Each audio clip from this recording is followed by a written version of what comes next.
starts right now.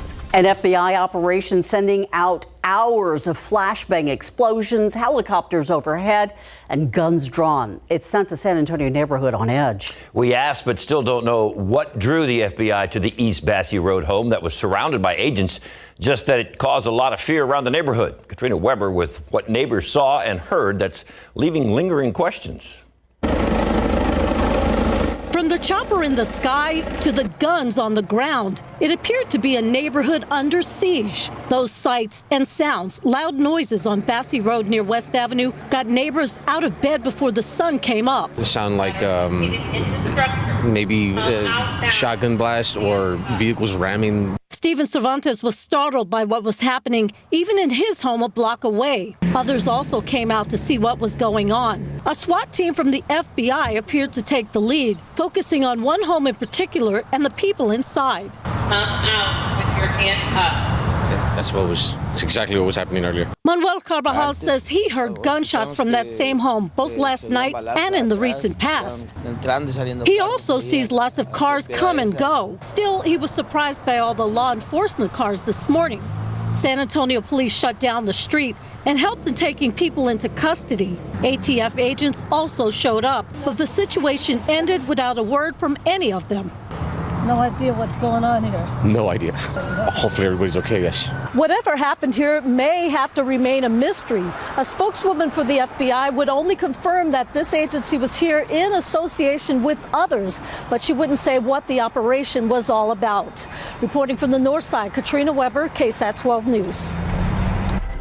Also new at noon, a woman accused of murder of her boyfriend back in 2016 is on trial, but this isn't the first time. Amanda Montoya's first trial back in 2020 ended a mistrial after the jury couldn't decide on a verdict. In March of 2016, Montoya was arrested after 47-year-old Cesar Gallegos was found dead in his Southside home off of West Ashley near Mirasan Boulevard. From the beginning, Montoya told police it was all an accident, but police continue to say it was murder. Testimony beginning yesterday, it continues today. Later on today, Eric Hernandez is going to take a look at this case and find out why the defense thinks the state doesn't even have a case. If Montoya is found guilty, however, she faces up to life in prison. Also new at noon, another person taken away in handcuffs after bullets started flying back on Halloween night at North Star Mall. Police say they have now arrested a woman who played a part in that robbery and shooting. Take a look at 24-year-old Angel Marie Ramirez. Jail records show that she's facing 3 counts of aggravated robbery, 1 count of robbery, and 2 counts of theft. She is the second arrest in the case. Police arrested Eduardo Sanchez earlier this month on 3 counts of aggravated robbery. And San Antonio police say that he and Ramirez were 2 of 3 people who were shoplifting in Macy's on Halloween night. When security confronted them, police say Sanchez shot one of those guards in the leg. Now, this shooting was the 3rd incident involving gunfire on the mall's property in just the last 6 months. Outside with live cam, picture perfect. That's all I'm going to say. Again. And we have more of this to come? We do. Several more days, in fact. There is very little to complain about. We're in the low 70s right now. We'll be in the mid 70s this afternoon. Blue skies. It is gorgeous out there yet again. Let's go outside for you.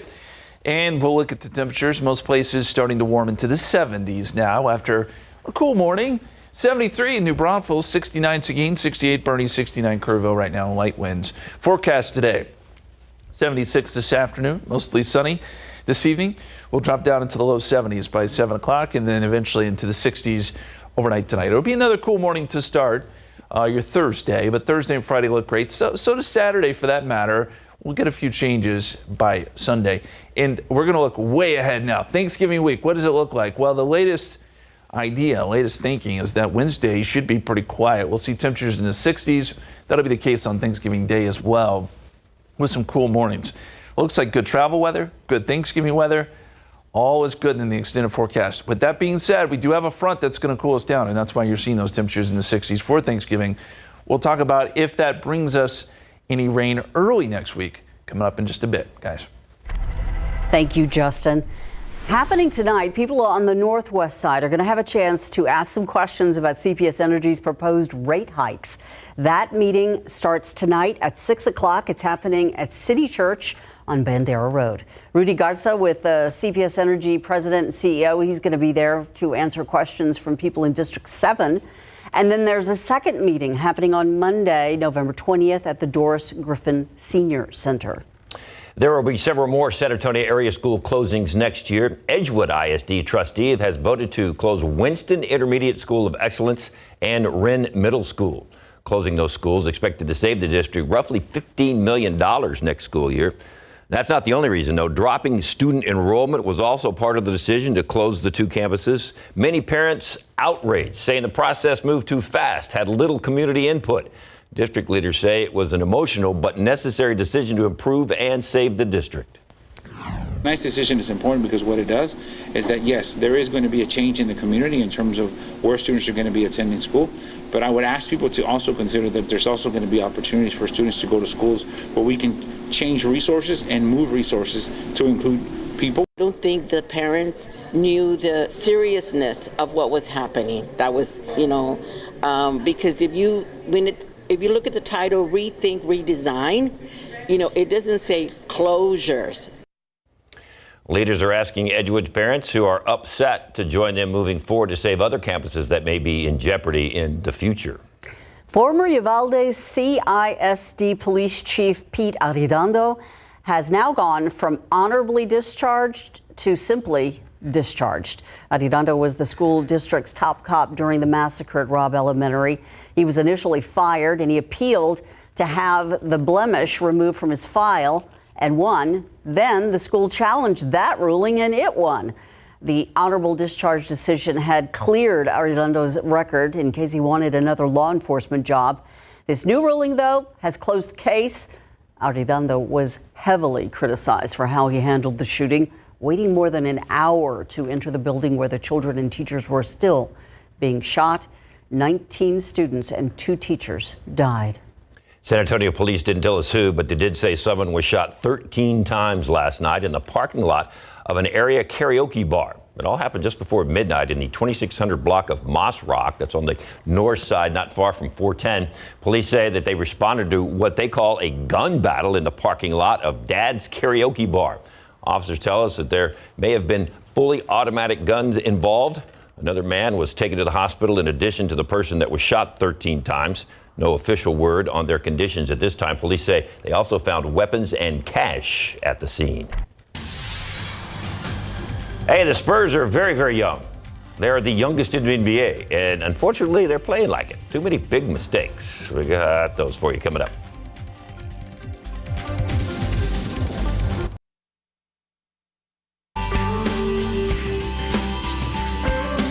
KSAT Community teaming up with SAPD and the nonprofit Zapatos to help deliver shoes to local families in need. Back in 2022, the annual Share the Shoes campaign collected 1,855 pairs of shoes and more than 5,700 pairs of socks. This year's goal is to beat that, and we're gonna. Max Massey now joins us live from SAPD East Substation. So, Max, where are all the shoes? Come on now, they got to be standing there somewhere.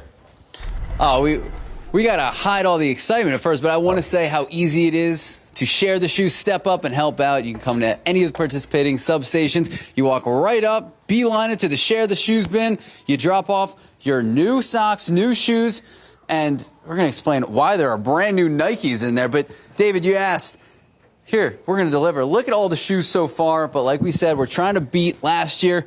Joined here with Officer Harden from SAPD. So, Officer Harden, why is this so important to you? It is an excellent opportunity for us to engage in our community, and the need is so great out there, so we really need the support of our community to come out and donate new shoes to any substation in the city of San Antonio. That's San Antonio Police Substation, so it's just an awesome event. And you guys interact with the public so much. What do you see out there in regards to that need? The need is great, and so again, that's why we need your participation. Officers are constantly interacting with our youth, and again, it's just a great opportunity for our police officers to interact with our community, and the need is there. So please assist San Antonio Police Department in this shoe giveaway, socks. We're taking sizes from pre-K all the way to 12th grade. Let's break last year's numbers. So with your support, we can do that. Come on out. All right, Officer Harden. And guys, like we said, there's a reason. There's brand new Nikes sitting right next to the bin. Joined here with Alex from the Spurs. So Alex, what's going on? Yeah, so the Spurs were so excited to be partnering with SAPD and Zapatos to encourage folks to donate brand new shoes and socks for the Share the Shoes drives. Starting tomorrow, by donating a pair of shoes at any of the participating substations, you'll receive a voucher for 2 free tickets to an upcoming home Spurs game. So we're really excited to be encouraging folks to really share the shoes. Okay, so just to be clear, for all the people out there watching, you donate new shoes, you get Spurs tickets? Yeah, you get vouchers to free home tickets for an upcoming Spurs game, and that's, again, while supplies last. Okay. Alex, thank you so much. Thanks, man. Officer Harden, thank you so much. Thank you. Guys, if you have any questions, how you can step up, help out, share the shoes, we're going to have all those answers. Just head to KSAT12.com. Back to you. I think Pretty they just got nice. a lot of shoes. Yeah, I think you just sold a lot of shoes there. They did. I wouldn't be surprised if Max took off his shoes right now and put them in the bin. You may not need, the heavy shoes today. Don't need the muckalucks. The muckalucks. No, none of those. Galoshes. None of those. Do people know what muckalucks are? Galoshes, muckalucks. Yeah. Rain. Rain boots. Yeah, rain boots. There you All go. right. Anyway, beautiful weather today. The aquifer is down a 10th of a foot, 636.2. In your pollen count, we have moderate counts of mold. So down from yesterday's high. Ragweed and pigweed are both low. We'll talk about this great weather, how long it'll last, when our next rain chance is coming up.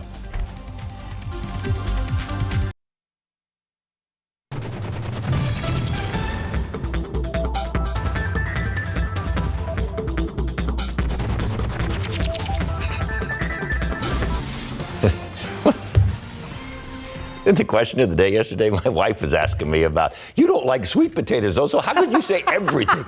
So we carried this into last night. She brought that up. I was like, well, that's true, but you can't have turkey without dressing. See, we want these questions to be thought-provoking. Look what you did. Yeah, that was very thought-provoking with David especially. Okay, now we're going one step further. The gravy. Is it going to be, what do you prefer? Turkey brown gravy. Yes, or white cream gravy. I know there's... Oh my gosh, it's right down the middle. Oh, really? Wow. Good gravy. I'll vote Which and gravy? change it then. Brown gravy. Yeah, it's got to be turkey brown. gravy. Yeah, you got to have brown gravy. Yeah, for Thanksgiving. Now, sausage gravy and biscuits, the white gravy, but we're talking Thanksgiving. So, okay, so this is not as thought-provoking as yesterday's question, right? You just put it on everything, though. Just ladle it over the whole That's plate. how you do it. Yes, except for the green bean casserole. You put it on the mashed potatoes, you put it on the turkey, you put it on the stuffing. Perfect.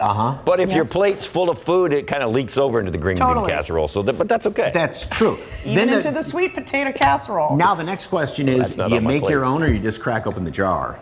Oh, you got to make your own. That's another question Okay, for another day, Mike. Don't start that now. I just Scan asked. the QR code and weigh in. I like to just throw a little wrench in the works occasionally. Always. So, all right. Can't take you anywhere. We'll see in a few.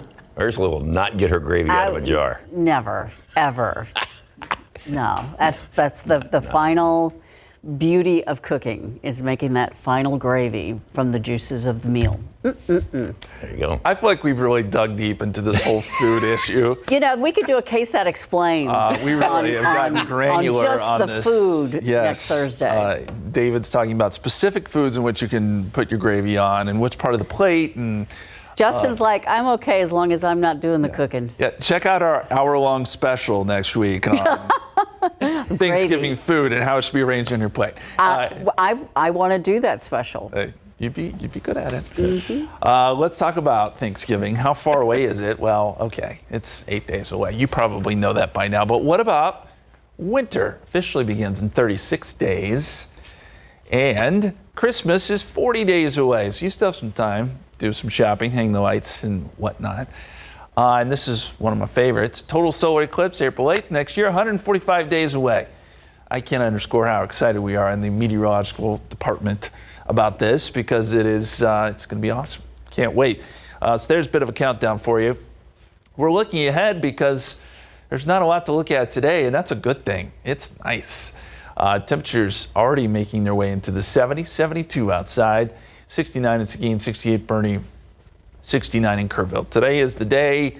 Roll down the windows, crank up the music. We can't do it very often around here, so take advantage of it. 76 is the forecast high, 75 Castroville, 77 Bandera, 75 in Hondo today. Here's the big picture. We've got basically quiet conditions here in Texas. A few clouds up across the Texas Panhandle. Most of the active weather still out here around Florida. And boy, they're getting doused with some really heavy rain around Miami. There's probably going to be some flooding in southern parts of Florida today. So this is going to be a problem area. And I'll point out, got a nice little spin here. That's an area of low pressure, surface low. Now, it's not really tropical, but I'm curious if the Hurricane Center is going to give this a look. We'll see as it moves towards Florida. It's not going to be a big problem, but it is generating a lot of rain there in Florida. And then as we look out towards California, a little bit of rain there too. Big low spinning off the coast. We're going to be watching this one because some of that energy does move towards Texas eventually. Let me show you the extended forecast. And I know everyone's kind of focused on next week, so let's get there.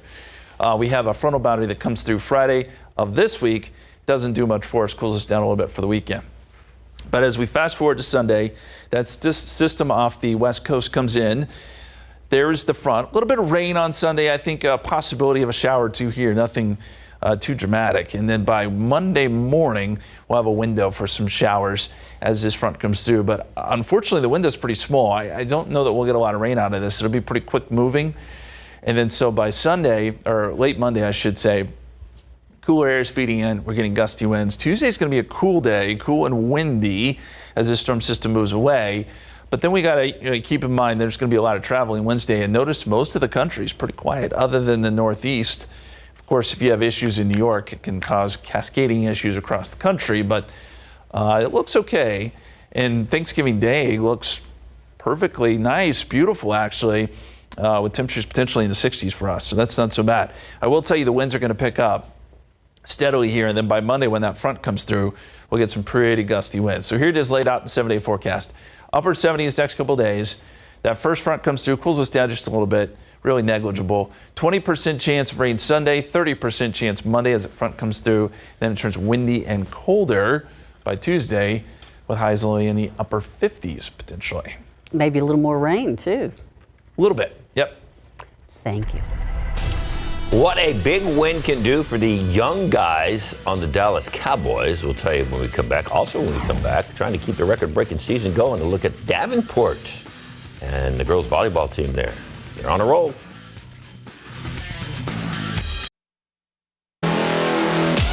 We've been hearing a lot so far to start the season. The Spurs are the youngest team in the NBA. Unfortunately, they are playing like a very young team.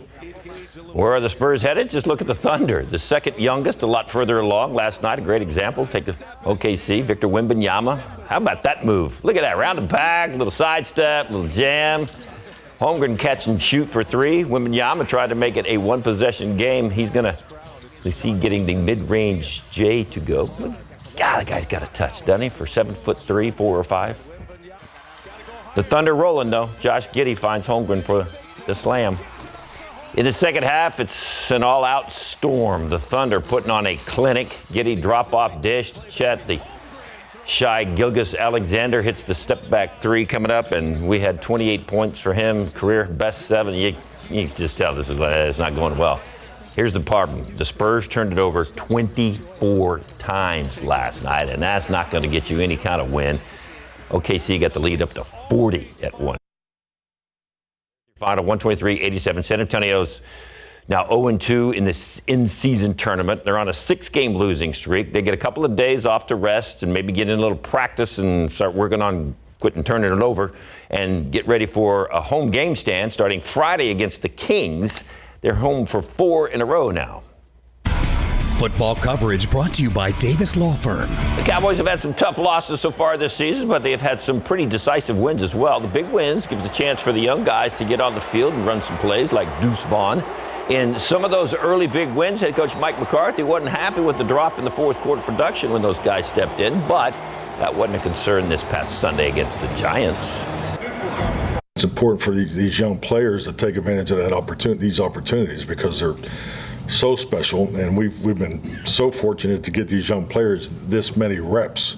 So just really made a big emphasis at halftime that, hey, we got to make sure we take advantage of this and keep playing, because, you know, when your time comes to play, you know, that's the expectation. So, and I thought our young players did a good job of that.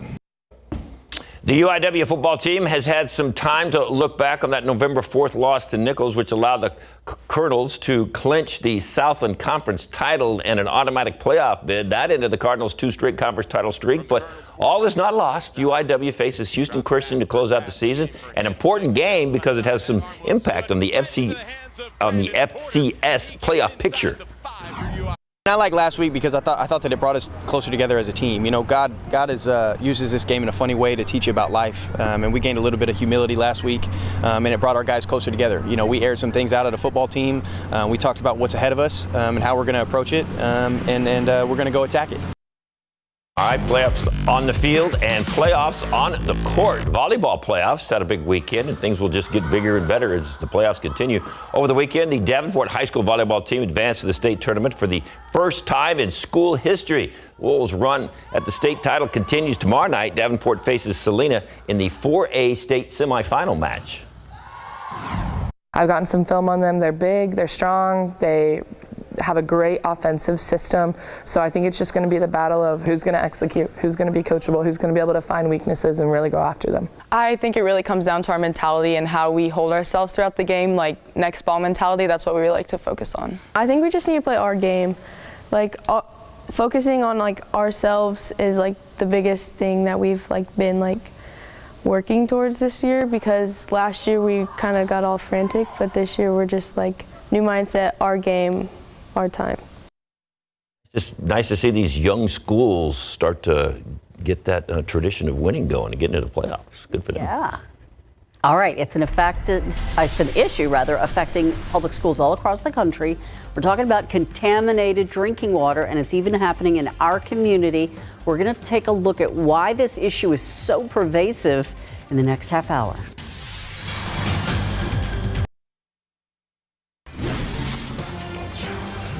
Texas lawmakers making some progress on immigration laws right now. The State House just passed a bill. It appropriates $1.5 billion to build that border wall. It'll go back to the Senate for another vote, another bill making it a crime to enter Texas illegally. That one now heads over to Governor Greg Abbott's desk for approval. Critics say it's going to cost counties millions of dollars in jail costs and lead to racial profiling in the state. But supporters say border security is going largely unchecked by the federal government, with too many undocumented migrants entering without any background check. Closer to home, a lot of folks worried about safety around San Antonio, and that is why San Antonio District 8 Councilman Manny Pelaez hosted a meeting last night so people could just talk about that safety and their concerns. They did a lot of talking. District 8 residents filled the conference room at University Methodist Church on Days of Allah last night. They talked about homelessness, encampments, trash, graffiti, all that in their area. But the one thing that got the most attention was car break-ins.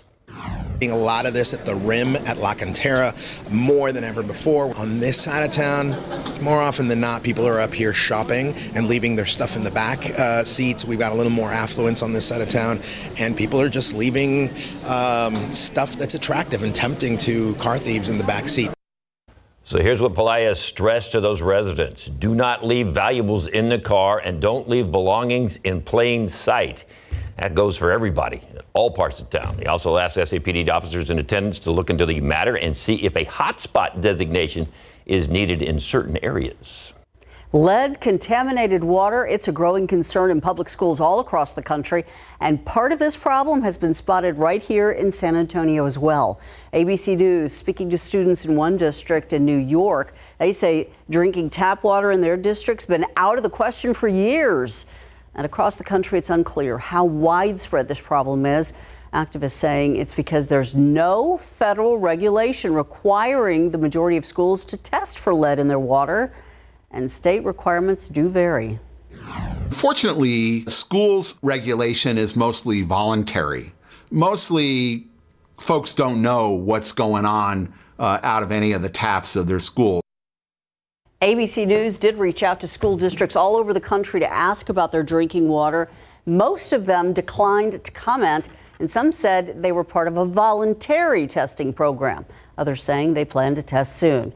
In the meantime, we do know that drinking contaminated water can be very dangerous. If a child is exposed to lead over a longer period of time, it can cause brain damage. As for that district in New York, it's now working on replacing its drinking fountains by the next school year. And like you, we are wondering about the safety of our drinking water at schools in the San Antonio community. KSAT Investigates team is working to get you some answers about that. Our team reached out to 23 districts across 9 different counties, and we're going to have that story for you soon. Outside with Live Cam, this is the payoff for that brutal summer we had. That's what I'm thinking. We earned this. We deserve this. Oh, there's no guilt. None at all. None whatsoever. And if you saw meteorologist Sarah Spivey's story yesterday about all the acorns, more this year we think than we normally see, and it has a lot to do with the stress that we've seen over the last couple of years with the drought, with the cold weather in the winters. So it is nice to have weather like this. I want to take you down to the tropics. We've got a system that's trying to develop down in the Caribbean. We showed this to you yesterday, and Hurricane Center is actually lowering the odds a little bit. Still looks really disorganized to me, but it will get picked up, pushed north, and this will bring rain regardless of whether or not it develops to parts of the Caribbean, but it will stay away from Texas. Our forecast here, 74 at 2 o'clock, 75 at 3 p.m. We top out at 76 today. Mostly clear skies, light winds, 67 at 8 p.m. Any evening plans you have. Once the sun goes down, it does get a little cool, but not necessarily cold. And we'll start off tomorrow morning in the 50s. Guys. Thank you, Justin. Now to a new warning about a mystery illness that is affecting dogs. This case is being reported nationwide. ABC's Eva Pilgrim has more about it and what veterinarians are now recommending. Questions mounting for man's best friend after an unknown respiratory illness began affecting hundreds of dogs nationwide. There was just far more coughing dogs coming into the emergency room than in years past. While research is still underway, vets calling the illness highly contagious and in some cases fatal. Most reported symptoms are similar to those of a typical kennel cough, including coughing, sneezing, nasal and or eye discharge, and lethargy. Instead of that dry cough where the dog felt good, it was now this wet cough where the dog felt sick. Idaho dog owner Wendy Brown says her 3 golden retrievers, Bridge, Dooley, and Lulu, each started showing symptoms earlier this month. Dooley started doing kind of this huffing and also seemed to feel quite lethargic. And not too long after, Bridge began to exhibit the symptoms. At first, Brown thought it was just a typical kennel cough, but when the symptoms didn't go away, she knew it was something more serious. The vet started him on a 10-day cycle of doxycycline. Today was day 10, and he is not a lot better. Brown says she's still in the dark as to what caused the illnesses in the first place. Experts say dogs showing any signs of consistent coughing is a good reason to get them checked out. We can ultrasound the lungs to see if there's a problem that is related to pneumonia or the contagious pneumonia that seems to be going around.